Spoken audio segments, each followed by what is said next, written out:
वालेकुम दोस्तों बरखुरदारो ये खालिद खालिद साहब के बड़े भाई हैं ये। तो खालिद साहब छुट्टी करके हुए हैं तो ये बाकायदगी से आते हैं, एक दो चक्कर लगा के तो बैठ जाते हैं फिर, और विटामिन सी वाली ये गप्पे मारते हैं ये भी है ये। ये मुस्लिम कमर्शियल बैंक वाले है ना वो बाबा जी। हाँ जी, हाँ आर्मी के रिटायर हैं वो। तो आप किधर के रिटायर हैं?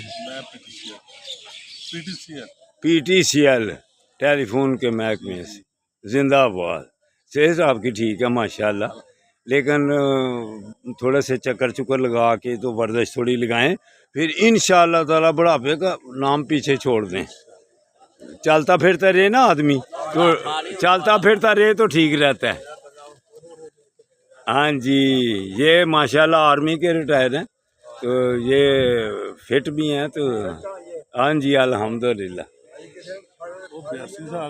हाँ माशाल्लाह। देखो आप क्यों 65 ਤੇ WhatsApp ਤੁਹਾਡੀ 68।